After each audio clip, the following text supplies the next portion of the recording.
ರಾಜಧಾನಿಯ ಏರಿಯಾದಲ್ಲೂ ಜನ ಬಿಂದಿಗೆ ನೀರಿಗೂ ಅಲೆದಾಡ್ತಿದ್ದಾರೆ. ನೀರಿಲ್ಲದೆ ಯಾವುದೇ ಕೆಲಸ ಕಾರ್ಯಗಳಾಗ್ತಿಲ್ಲ. ಏನ್ ಮಾಡೋದು ಅಂತ ಕಂಗೆಟ್ಟು ಹೋಗಿದ್ದಾರೆ. ವಿಪರ್ಯಾಸ ಅಂದ್ರೆ ಪಬ್ಲಿಕ್ ಟಾಯ್ಲೆಟ್ಗಳು ನೀರಿಲ್ಲ ಅಂತ ಕ್ಲೋಸ್ ಆಗಿವೆ.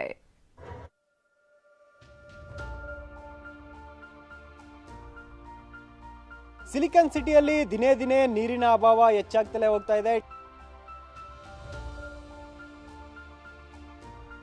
ಬೋರ್ ನೀರು ಇಲ್ಲ, ಕುಡಿಯೋ ನೀರು ಇಲ್ಲ. ತುಂಬಾನೇ ವನವಾಸ ಪಡ್ತಾ ಇದೀವಿ 6 ತಿಂಗಳಿಂದ. ಕಣ್ಣಲ್ಲಿ ನೀರು ಬರಲ್ಲ, ರಕ್ತನೇ ಬರುತ್ತೆ. ನಮಗೆ ಇರೋದೇ ಬೇಡ, ಎಲ್ಲ ಸತ್ತೋಗೋಣ ಅಂತ ಆಗ್ಬಿಟ್ಟಿದೆ ನಮ್ಮ ಕತೆ. ನಮ್ಮ ಕಲ್ ತಡೆಯಕ್ಕೆ ಆಯ್ತಾ ಇಲ್ಲ. ಬಾತ್ರೂಮ್ಗೆ ನೀರಿಲ್ಲ.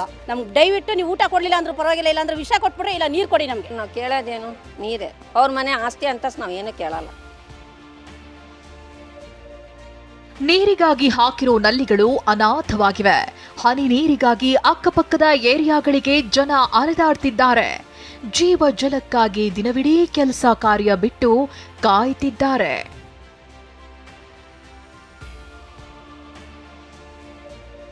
ಕೆಂಪಾಪುರ ಅಗ್ರಹಾರದಲ್ಲಿ ಹನಿ ನೀರಿಗೂ ಸಂಕಷ್ಟ. ವಾಟರ್ ಮ್ಯಾನ್ ಕಳ್ಳಾಟ, 20 ನಿಮಿಷವಷ್ಟೇ ನೀರು. ಖಾಲಿ ಬಿಂದಿಗೆ ಹಿಡಿದು ನೀರಿಗಾಗಿ ಕಾಯ್ತಿರೋ ಇವರೆಲ್ಲ ಗಾಂಧಿನಗರ ವ್ಯಾಪ್ತಿಯ ಕೆಪಿ ಅಗ್ರಹಾರ ನಿವಾಸಿಗಳು. ಇಡೀ ಏರಿಯಾದಲ್ಲಿ ಸದ್ಯ 1 ನಲ್ಲಿಯಲ್ಲಷ್ಟೇ ನೀರು ಬರ್ತಿದೆ. ಅಪರೂಪಕ್ಕೆ ದರ್ಶನ ಕೊಡುವ ನೀರನ್ನ ಸರ್ಕಸ್ ಮಾಡಿ ಹಿಡಿದುಕೊಳ್ತಿದ್ದಾರೆ. ಬೋರ್ ನೀರು ಇಲ್ಲ, ಕುಡಿಯೋ ನೀರು ಇಲ್ಲ. ತುಂಬಾನೇ ವನವಾಸ ಪಡ್ತಾ ಇದೀವಿ 6 ತಿಂಗಳಿಂದನೂ ಸರ್. ನಮ್ಗೆ ಏನಾದರೂ ಮಾಡಿ ಕುಡಿಯೋ ನೀರು ಅಥವಾ ಬೋರ್ ನೀರು ಯಾವುದಾದ್ರೂ ಸರಿ ನಮ್ಗೆ ಅನುಕೂಲ ಮಾಡ್ಕೊಳ್ತಾ ಇದ್ದಾರೆ. ನಾವು ಹೋದಾಗ ಟ್ಯಾಂಕರ್ ತರಿಸ್ತಾರೆ, ಅದು 11 ಗಂಟೆ 11:15 ಮೇಲೆ ಬಂದರೆ ಎಲ್ಲ ಕೆಲಸ ಕಾರ್ಯಕ್ಕೆ ಹೋಗ್ಬಿಟ್ಟಿರ್ತಾರೆ. ಹಿಡಿಯೋರು ಯಾರೂ ಇರೋದಿಲ್ಲ, ಹಿಡಿದು ತುಂಬಿಕೊಳ್ಳೋರು ಮಾತ್ರನೇ ಇರ್ತಾರೆ. ಎಲ್ರಿಗೂ ಅನುಕೂಲ ಆಗ್ತಾ ಇಲ್ಲ ಸರ್.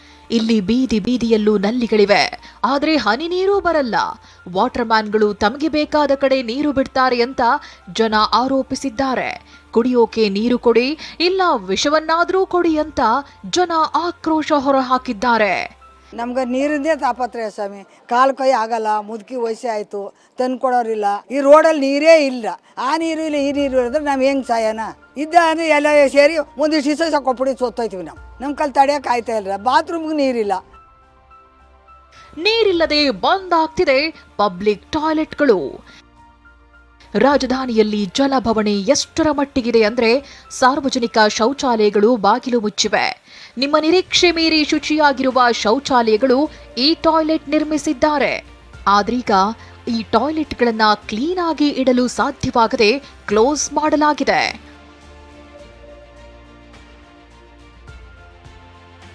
ಜನರಷ್ಟೇ ಅಲ್ಲ, ಪ್ರಾಣಿ ಪಕ್ಷಿಗಳು ಸಹ ನೀರಿಗಾಗಿ ಪರದಾಡ್ತಿವೆ. ಹೀಗಾಗಿ ಪ್ರಾಣಿ ಪ್ರಿಯರು ನೀರು ಕಾಳುಗಳನ್ನ ಪ್ಲಾಸ್ಟಿಕ್ ಬಾಟಲ್ಗಳಲ್ಲಿ ತುಂಬಿಸಿ ಮರಗಳಿಗೆ ಕಟ್ತಿದ್ದಾರೆ.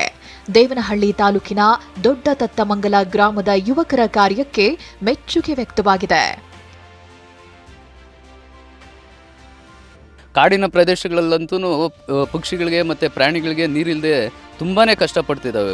ಈ ಬೇಸಿಗೆ ಮುಗಿಯೋವರೆಗೂ ನಾವು ಈ ಒಂದು ಕೆಲಸನ ಮಾಡ್ತಾ ಇದ್ದೀರಿ. ಮತ್ತು ನಿಮ್ಮ ಸುತ್ತಮುತ್ತಿನ ಪ್ರದೇಶಗಳಲ್ಲಿ ಅಥವಾ ಮನೆ ಮೇಲೆ ಒಂದು ಡಬ್ಬಗಳ ಮುಖಾಂತರ ಪಕ್ಷಿಗಳಿಗೆ ನೀರಿಡುವಂಥ ಕೆಲಸ ಮಾಡಬೇಕು ಅಂತ ನಮ್ಮ ತಂಡದಿಂದ ಎಲ್ಲ ಯುವಕರಲ್ಲಿ ಮನವಿ ಮಾಡ್ಕೊಂಡು. ಏನೇ ಹೇಳಿ, ರಾಜ್ಯದೆಲ್ಲೆಡೆ ಜಲಕ್ಷಾಮ ಎದುರಾಗಿದೆ. ಇರೋ ನೀರನ್ನ ವೇಸ್ಟ್ ಮಾಡದೆ ಹಿತಮಿತವಾಗಿ ಬಳಸೋದನ್ನ ಮರಿಬೇಡಿ. ನವೀನ್ ಶಾಂತಮೂರ್ತಿ ಜೊತೆ ಕಿರಣ್ ಸೂರ್ಯ, TV9 ಬೆಂಗಳೂರು.